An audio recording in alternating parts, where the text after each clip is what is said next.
ਕੀ ਕਰ ਰਹੇ ਹੋ? ਮੈਂ ਸਰ ਮੈਂ ਤੁਹਾਨੂੰ ਕੀ ਦੱਸਾਂ ਕਿ ਮੈਂ ਕੀ ਕਰਨਾ ਤੇ ਕੀ ਨਹੀਂ ਕਰਦਾ। ਮੈਂ ਮੰਗਦਾ ਨਹੀਂ ਹੈ। ਤੇ ਅਸੀਂ ਤੁਹਾਨੂੰ ਵੇਖ ਰਹੇ ਸੀ ਉੱਥੇ, ਤੁਸੀਂ ਮੰਗ ਰਹੇ ਹੋ। ਨਹੀਂ ਜੀ, ਗੱਲ ਨਹੀਂ ਕਰਨੀ ਚਾਹੀਦੀ। ਮੈਂ ਗੱਤਾ ਤੇ ਬੋਤਲਾਂ ਇਕੱਠੀਆਂ ਕਰਨ ਵਾਲਾ ਸਾਂ ਜਿਨ੍ਹਾਂ ਨੇ ਮੈਨੂੰ ਫੜਿਆ ਹੈ ਨਾ। ਅੱਛਾ ਫੈਸਲ ਸਾਹਿਬ ਕੀ ਕਹਿ ਰਹੇ ਨੇ? बस ये ना, ਤੁਸੀਂ ਮੰਗਦੇ ਹੋ ਵੇਖਿਆ ਇਹਨਾਂ ਨੂੰ? हाँ जी, बस ये कुछ रुमाल लेके, कुछ थोड़े से पतीसे लेके, छोटी मोटी चीज़ें लेके आ जाते हैं। वो ये शो कराने की कोशिश करते हैं कि हम मांग नहीं रहे, हम चीज़ें बेच रहे हैं। तो ये क्या चीज़ है इसके अंदर? उनके वो गत्ता गुत्ता छुटवाता है। अच्छा की हैगा की है? मेरे को छुटवाता था। अच्छा कुछ भी नहीं, ये कुछ छोटी छोटी चीजें पकड़ लेते हैं और जबरदस्ती कहते हैं लोगों को कि आप खरीद लें। ये इन लोगों को तो मेरे ख्याल माफी दे देनी चाहिए। ये वाकई बुजुर्ग हैं, कोई और काम भी नहीं कर सकते हैं। तो हम इनको माफ़ी ही देते हैं। इनको जो हमारा बैकवर्ड वेलफेयर होम है या ईदी होम है, बुज़ुर्गों को वहाँ पे शिफ्ट करते हैं। उनके साथ कोई ऐसा रवैया नहीं करते, ना कोई कानूनी कार्रवाई करते हैं। ये भी भिखारी हैं, ऐसे ही हैं? नहीं, हम वो रक्षे वाले हैं। अच्छा आप रिक्शा चलाते हैं? इन भाई से पूछे कि कभी इसको देखा भी है, कभी आज से अलावा वो कह देखा रहे भी हैं आज के अलावा आपने कभी यहाँ पे देखा ही नहीं। हम किसी भी बैगर्स को पकड़ते हैं तो वो यही कहता है कि मैं पहले दिन आया हूँ। सारे यह कहते हैं पहली बारी वे। अल्लाह मेरा जानता, अल्लाह को आया इस चीज का। मेरा ख्याल है आपको इनको छोड़ देना चाहिए।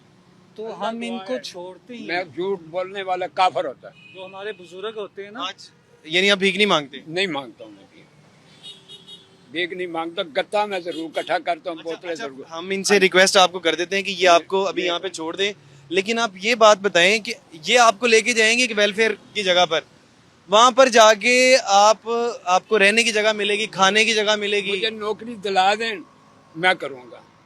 फैसल साहब मुझे नौकरी दिला दें मैं करूँगा।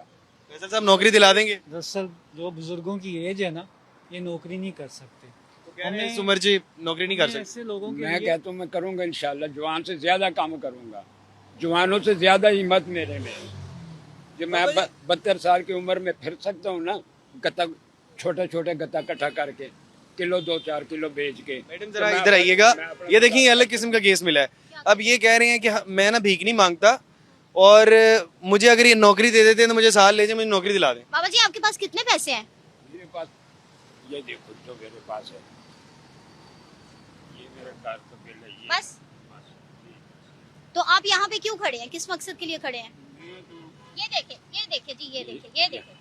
इतने पैसे तो एक आम गरीब आदमी की जेब में हो ही जाते हैं। 100-110। सही कह रहे हैं, बिल्कुल आप सही कह रहे हैं। आप क्या कह रहे हैं कि आप भीख नहीं ये मांग क्या है? ये मुझे ये जरा दिखाएं। कभी मुझे देखा हो? बाबा ये जी, देखें। मैंने आपको वहाँ से वो एक औरत को मैं पकड़ रही थी, तो मैंने आपको देखा गाड़ियों की तरफ आप देख रहे थे और आप कोशिश कर रहे थे आगे आने की। बाबा जी ये बिल किसका है? आप मांगते हैं?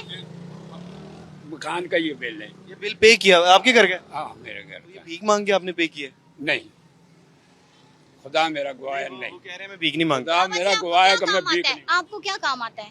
जो कहोगे मैं करने को तैयार हूँ। झाड़ू मरवा लो, पांडे धुआ लो, जो अपनी उम्र देखें, आप झाड़ू पांडे कर सकते हैं इस उम्र में। क्या करूँ मुझे आप घर से। आप फैसल को अपना नाम लिखवाएं, अपना फोन नंबर दे के जाएं। मैं आपको वो नौकरी दिलाऊंगी जो आप बैठ के इज्जत के साथ कमाएं। बिल पर गार्ड की नौकरी हो सकती है। बिल्कुल, हम सिक्योरिटी गार्ड की नौकरी आपको दिलवाएंगे। बाबा जी ईमानदारी ना कम करना है। इंशाल्लाह मैं कब बिल्कुल। ये अगर आप इस तरह के लोगों को नौकरी दिला देते हैं मिस, तो फिर ये बहुत अच्छा काम है। बेगिंग को इस तरह से खत्म करना चाहिए। जी बिल्कुल।